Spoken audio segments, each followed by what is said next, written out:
Moving forward to the question number 8. Question number 8 क्या कहता है? Determination of serum chloride. अब अगेन कैसे करेंगे हम? मर्क्यूरिक नाइट्रेट के साथ हम कैलिब्रेशन करेंगे. ठीक है, अब टाइट्रेशन हम करते हैं मर्क्यूरिक नाइट्रेट के साथ. तो इसके लिए अगेन क्या क्या चाहिए होगा? सबसे पहला चाहिए होगा हमें सैंपल. हमें कोई भी टेस्ट करने के लिए हमें एक सैंपल चाहिए होगा. मैं आपको क्वेश्चन नंबर 1 से बताता हुआ आ रहा हूं. Sample is same. एक पेशेंट आएगा, वो बैठेगा, वो कहेगा मुझे ये टेस्ट कराना है. आप क्या करोगे? उसके हाथ को अच्छे से क्लीन करोगे. आपने सैंपल निकाला, नीडल की हेल्प से प्रिक किया, सैंपल निकाला, आपने सीरम सैंपल तैयार कर लिया. ओके, उसके बाद लैब में आपको मर्क्यूरिक नाइट्रेट का रेडीमेड सैंपल बना बनाया मिलेगा. ये आपको बनाना नहीं है, ये आपको मिलेगा.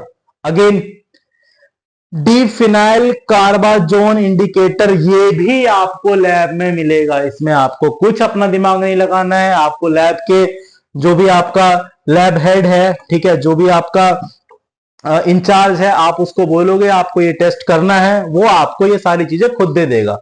उसके बाद एसिडिक बफर, नाइट्रिक एसिड, ये भी आपको मिलेगा. अगेन ये टेस्ट परफॉर्म करने के लिए आपको लैब के सारे इक्विपमेंट्स को अच्छे से पहनना है. मैंने आपको बताया था क्या क्या पहनना है.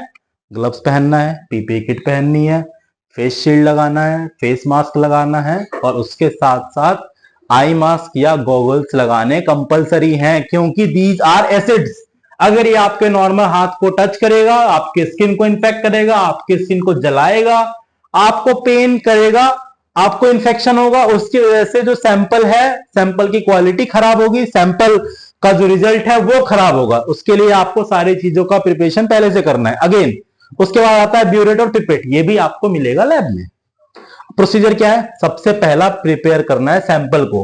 कैसे प्रिपेयर करना है? पिपेट की हेल्प से 0.1 या 0.2 ml जो है सीरम वो डालना है टेस्ट ट्यूब में, और उसके अंदर एसिडिक बफर डालना है. फिर इसके अंदर इंडिकेटर डालना है, और फिर टाइट्रेट होने का वेट करना है. टाइट्रेट कैसे करेंगे? मर्क्यूरिक नाइट्रेट से. मर्क्यूरिक नाइट्रेट का जो सॉल्यूशन आपने स्टार्टिंग में लिया था, उससे आपको इसे टाइट्रेट करना है. ठीक है, जब आप इसे टाइट्रेट करोगे, ओके, तो उसके बाद आप इसका कैलकुलेट करोगे क्या? Chloride concentration. अब क्लोराइड कंसंट्रेशन आप कैसे करोगे? क्लोराइड कंसंट्रेशन आप करोगे मर्क्यूरिक नाइट्रेट के वॉल्यूम से.